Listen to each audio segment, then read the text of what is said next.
रंगोली मैंने डाली, मंदिर में यह काम मैंने करा, वो तो मैं हूं जो श्रृंगार कर रहा हूं, मैंने करा। अरे भाई, भगवान नारायण से नहीं करवा पाए, ब्रह्मा जी से नहीं करवाए, इंद्र से नहीं करवाए, तेर से करवा रहे हैं। समझ लेना कि तू भगवान के करीब है। अहंकार मत आने देना, अभिमत्ता नहीं आने देना, अहमता में मत फूल जाना। तेरे से करवा रहे, तेरे से महकता रहे दरबार सारे, महकता रहे दरबार सारे, तेरा किसने किया श्रृंगार सारे, तेरा किसने किया श्रृंगार सारे। अगर वो करवा रहा है तो प्रसन्न हो, प्रसन्न। इतनों में हमको छाटा उसने। नहीं हुआ श्रृंगार ब्रह्मा जी से, नहीं हुआ श्रृंगार भगवान विष्णु जी से, नहीं हुआ श्रृंगार किसी से। तब भोलेनाथ जी से पूछा कि अब क्या होगा, क्या करें। शंकर भगवान बोले, काल भैरव को बुला लो। इससे जोरदार ब्यूटी पार्लर कोई नहीं जानता। अब काल भैरव नाम सुनते से ही लोगों की हालत ढीली हो जाती है। काल भैरव, बटुक भैरव, ओहो, बाल भैरव, नाम सुने तो आदमी के आगे आधे से ज्यादा के पसीने छूट जाते। काल भैरव, भयंकर रूप, बड़े विकराल नयन, दंत, स्वरूप काला, भयंकर बाल, त्रिपुंडा लगा हुआ। अब इतना तो क्या, तुमने देखा होगा ब्यूटी पार्लर वाले जितने भी होते हैं पहले खुद का श्रृंगार करते हैं। जब वो ही सुंदर नहीं होंगे तो दूसरे को क्या खाक सुंदर बनाएंगे। पहले स्वयं, बोला सही है कि गलत है, पहले उनको खुद का श्रृंगार करना पड़ता है। एकदम बढ़िया लाइन वन खींच के डब्बा मब्बा भरो, फिर यहां से नीली पीली हो जाओ, फिर बढ़िया धागे से खिंचातानी कर कर फिर बढ़िया खुद पहले अच्छा जोरदार दिखना चाहिए कि कोई पार्लर में आए तो उसको लगना चाहिए काकी जी कितनी सुंदर लग रही रे, बुआ जी इतनी बढ़िया लग रही है, तो अपने को भी इतना बढ़िया कर देगी। अब मालूम पड़े बोई ऐसी, भयंकर बाल खुले, दांत बड़े बड़े, टीकी लंबी चौड़ी, और होठ काले और दांत सफेद, तो फिर तो वो हमारे यहाँ श्राद्ध पक्ष में हमारे यहाँ दीवार पर वो गोबर से बनाती हैं संजा, तो उसमें गाती हैं, हिरनी को बड़ा बड़ा दांत कि थारी अम्मा मारेगी कि कूटेगी, संजावाई चली ससुराल। अब हमारे यहाँ इधर गाते, अब तुम्हारे उधर गाते कि नहीं गाते वो हमको नहीं मालूम, पर हमारे इधर गाते। संजा है, होली है, पूज लो।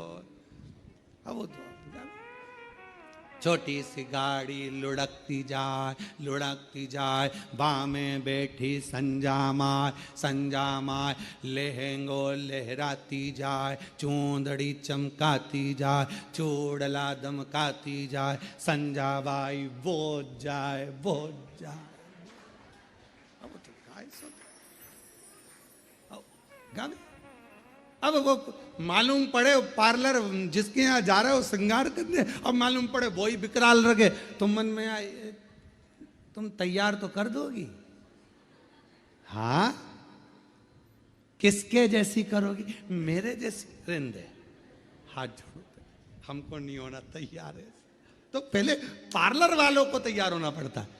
पहले पार्लर जो चलाए पहले वो श्रृंगार करे, तब तो अब भगवान नारायण जी से भगवान शिव तैयार नहीं हुए, भगवान ब्रह्मा जी से नहीं हुए, इंद्र से नहीं हुए, फिर पूछा कौन को बुलाया जाए, सब हार गए। आखिरी में सूचना कर दी काल भैरव को, भगवान काल भैरव आए।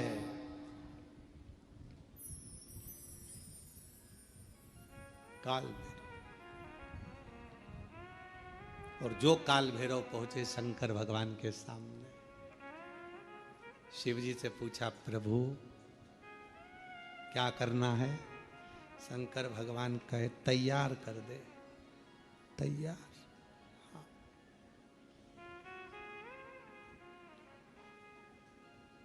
काल भैरव ने अपने गणों को बुलाया, जाओ शमशान। भगवान विष्णु मन में सोचे शमशान से क्या लाएंगे, जाओ शमशान, राख उठा लाओ। लक्ष्मी जी ने नारायण भगवान से कहा, हो गया तैयार। अब राख लपेटने से कोई दूल्हा तैयार। अरे भाई पूरी जिंदगी लपेटो, पर शादी में तो अच्छे से डेंटिंग पेंटिंग करके बढ़िया अच्छे से तो रहो, हैं। घर में जब शादी होती है ना, तो घर का जो बूढ़ा व्यक्ति होता है ना, 70-80 साल का, भले बुढ़ा हो गया पर उसके भी बाल रंग देते हैं, डाई कर दो इनको भी डाई कर दो, और मुंह में नहीं दांत, और टाई माई बांध के दरवाजे पे बुजुर्ग जो होते ना दादा दादी, उनको दरवाजे पे बोर मोर बांध के नथनी पिना के, दादी बेचारी घी एकदम, और लहंगा पिना दिया, चोली पिना दी, चूड़ा पिना दिया दादी जी के, और एकदम कमजोर, पूरे मुंह पे सल, हाथ में सल, क्योंकि 80 85 90 साल के, और दादाजी और ज्यादा बेचारे शिथिल, डंडा पकड़े और मालूम पड़े टाई कोट सब पिना के, मुंह में दांत नहीं, पूरे गाल अंदर पूरे, और दादाजी एकदम दुबले पतले, और 25 बार वहीं पर खड़े खड़े सबसे सब लोग देखते, बोले दादाजी आज तो बहुत क्यूट लग रहा है, एकदम अच्छे लग दादाजी पर। लाओ जरा राख लाओ, राख लाए गए, बाबा पे चढ़ा दी, उन्होंने लाए भरकर झोली में और कोड़ दो, शंकर भगवान पे सारी कोड़ दी। अब तो जो जटा अच्छी खासी थी वो भी, अब तुम्हारे बाल में कोई राख भर दे तो कैसा होगा। अब जो राख शरीर पे लगती थी, बाबा भोलेनाथ जी के जटा पे थोड़ी ना राख लगाई जाती, राख तो शरीर पे लगाई जाए, पर उन्होंने तो लगाया। अब पाउडर का डब्बा सिर पर भी कोई डालता है, उन्होंने लाके राख कोड़ दी सब ने, शंकर भगवान तैयार, पूरी शरीर अच्छा दिखा। काल भैरव ने कहा, आग भी दब गई, आग भी दब गई, पूरी राख राख में, भस्म में पूरी आंख वगैरह सब। काल भैरव ने उसी समय अपने हाथ की हथेली ली और पूरी आंख को पोंछ दिया। अब जो राख थी वो सब काली हो गई। काल भैरव खुश हो गए, बोले बाबा काजल जोरदार लग गया है। शंकर जी मन में सोचे, तू तैयार कर रहा है तो अच्छा ही करेगा। पूरा सज धज के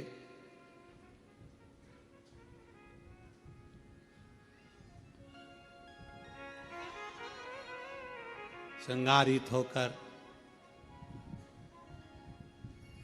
जाओ जल्दी मुंडों की माला लाओ। भगवान ब्रह्मा जी को चक्कर आए, सो भगवान ब्रह्मा जी बोले, शादी में फूलों की पहनते कि मुंडों की पहनते हैं, जल्दी जाओ।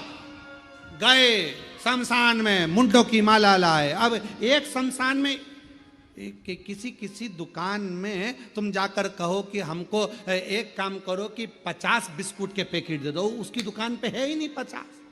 किसी किसी शमशान में इतने मुंडे ही नहीं, अब वो तो जितने जले होंगे उतने ही मिले होंगे। एक गण आकर बोला, महाराज शमशान में हमने देखा वहां तो तीन मुंडे हैं। तो भगवान यमराज तुरंत बोले, काल भैरव बाकी के दूसरे शमशान में सब दूर का प्रोडक्ट इकट्ठा करो, सब दूर का माल लाओ, एक जगह एकत्रित करो और मुंडों की माला बनाओ। सारे शमशान से मुंडे इकट्ठे कर लिए, मुंडे लेकर भगवान के गले में पिना दिए। गले भयंकर, और सांप पकड़ लाओ। अब पकड़ने गए, जितने उतने भर के लिया, शिव जी के हाथ में बांध दिए, पांव में बांध दिए, सब दूर सांप ही सांप, गले में सांप, कान पे सांप, पीछे सांप, सब दूर सांप। और बच्चा कुचा था, एक कपड़ा लिया और वो कपड़ा बांध दिया नीचे, और शिव जी की नग्न अवस्था में और कपड़ा बांध दिया। कपड़ा लाए, एक मृगछाला बांध दी तो बंद नहीं रही थी, एक सांप को पकड़ा, उसी को बांध दिया, सांप को बेल्ट के रूप में बांधा। अब जैसे ही शंकर भगवान खड़े हुए और इतने में एक गण ने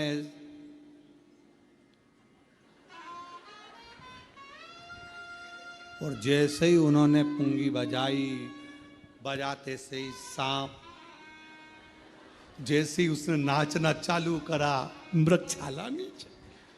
भोलेनाथ जैसे थे वैसे की वैसे। काल भैरव ने समझाया सबको, सब सांपों को वापस बुलाया, मीटिंग ली और मीटिंग में कह दिया देखो जो जहाँ है वो में ही रहेगा। बैंड बाजे कितने ही बजे, सहनाई कितनी बजे, कुछ भी बजे, पर अपने को नहीं नाचना, सब नाचेंगे, अपन वैसे ही रहेंगे। ठीक है, बिल्कुल ठीक है, सब बंद। चली बारात, भयंकर स्वरूप, भूत प्रेत डाकनी पिशाचनी भयंकर नाद करते हुए सब शिव जी को देख रहे थे। जितने भूत चुड़ैल सब शंकर जी पे से नीछावर कर रहे थे। कोई राइनोन लाके नजर उतार रहा था। तो लक्ष्मी जी ने भगवान विष्णु से पूछा कि राइनोन क्यों उतार रहे, कोई सुंदर होता है तो उतारी जाती है। अब ये सुंदरता तो कहीं दिख नहीं रही है। जितने भी रिश्तेदार मिलेंगे पार्वती के सब भग जाएंगे। सुंदरता तो कुछ दिख नहीं, इतना क्या। और चले बारात, नाचते कूदते। ये कथा है, चंद्र घंटा माता की कथा चल रही है, याद रखना, चंद्र घंटा माता। और चली बारात महाराज बाबा की, मस्तक पर चंद्रमा, राख भस्म सर्प, भयंकर स्वरूप, सब घबराए। आगे आगे देवता चल रहे देवियों के साथ में। हिमालय राज की नगरी में खबर हो गई कि बारात आ गई। भगवान ब्रह्मा जी से कहा गया, भगवान विष्णु ने, कि इन सब रिश्तेदारों से कह दो कि दूल्हा मत देखना, बाकी की बारात पूरी देखो, दूल्हा मत देखना। क्यों? बस मना कर दो कि दूल्हा मत देखना। खबर करे, देवता निकले। निकलते सी ब्रह्मा जी ने हाथ हिलाकर कहा कि अंदर जाओ, अंदर जाओ, अंदर जाओ। सारों ने खबर कर दी कि बहुत सुंदर बारात है, ये समझे बाहर आओ। अब वो करे थे अंदर जाओ, तो और बाहर आ गए। और जो निकले भगवान, सारे जितने बैठे हुए थे छज्जों में ऊपर नीचे, सब लुढ़क लुढ़क कर चक्कर खाए नीचे गिरे। सारे नगर में खबर हो गई बारात का